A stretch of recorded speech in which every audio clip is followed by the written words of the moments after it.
ប្រមុខក្រសួងមហាផ្ទៃឆន្ទៈដ៏ធំរបស់រាជរដ្ឋាភិបាលគឺមិនឲ្យទឹកដីបាត់បង់សូម្បីតែ1សង់ទីម៉ែត្រ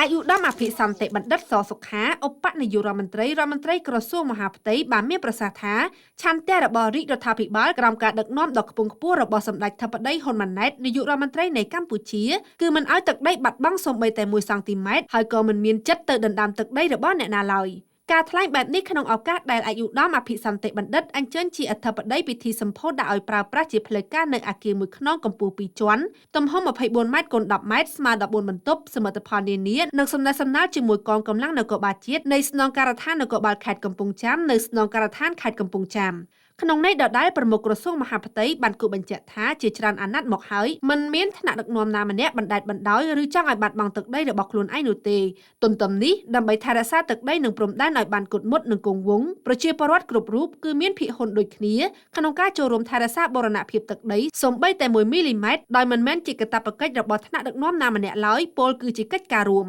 ប្រមុខក្រសួងមហាផ្ទៃក៏បានលើកឡើងអំពីការបំផុសធ្វើបដិវត្តពណ៌បំបែកបំបាក់ជាច្រើនលើកច្រើនសារជាក់ស្ដែងនាព្រឹត្តិការណ៍18សីហាឆ្នាំ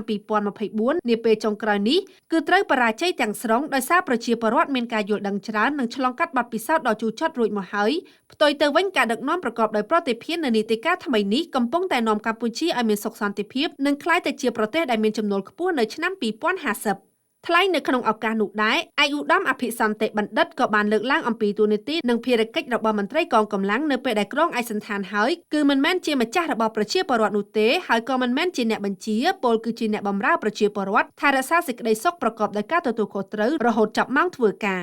ស្របនឹងឱកាសបុណ្យចូលឆ្នាំថ្មីប្រពៃណីជាតិខ្មែរជិតឈានចូលមកដល់ប្រមុខក្រសួងមហាផ្ទៃក៏បានណែនាំដល់ថ្នាក់ដឹកនាំខេត្តទាំងអស់មិនអាចសម្រាកបានទេត្រូវចូលថែរក្សាការពារប្រជាពលរដ្ឋរាប់លាននាក់ដែលឆ្លងកាត់ខេត្តរបស់ខ្លួនអាយុដំបានបន្តទៀតថាជាក់ស្ដែងក៏ត្រឹមម៉ោងនេះនៅច្រកព្រំដែនអន្តរជាតិកម្ពុជាថៃប្រជាពលរដ្ឋមួយចំនួនកំពុងធ្វើដំណើរវិលត្រឡប់ដើម្បីអបអរពិធីបុណ្យជាតិដ៏ធំដែលជាប្រពៃណីទំនៀមទម្លាប់ខ្មែរនិងទាមទារឲ្យថ្នាក់ដឹកនាំទាំងអស់ចូលរួមបម្រើសេវាមួយនេះឲ្យបានរលូនក្នុងនាមរាជរដ្ឋាភិបាលនិងក្នុងនាមក្រសួងមហាផ្ទៃអាយុដំអភិសន្តិបណ្ឌិតបានថ្លែងអំណរគុណគណៈបញ្ជាការឯកភាពខេត្តមន្ត្រីនគរបាលកងរាជអាវុធហត្ថខេត្តក្នុងការលះបង់អស់កម្លាំងកាយចិត្តក្នុងការថែរក្សាសុវត្ថិភាពជូនប្រជាពលរដ្ឋនិងការពារនូវសមិទ្ធផលដែលសម្រេចបានគ្រប់កាលៈទេសៈក្រោមការចង្អុលបង្ហាញរបស់រាជរដ្ឋាភិបាល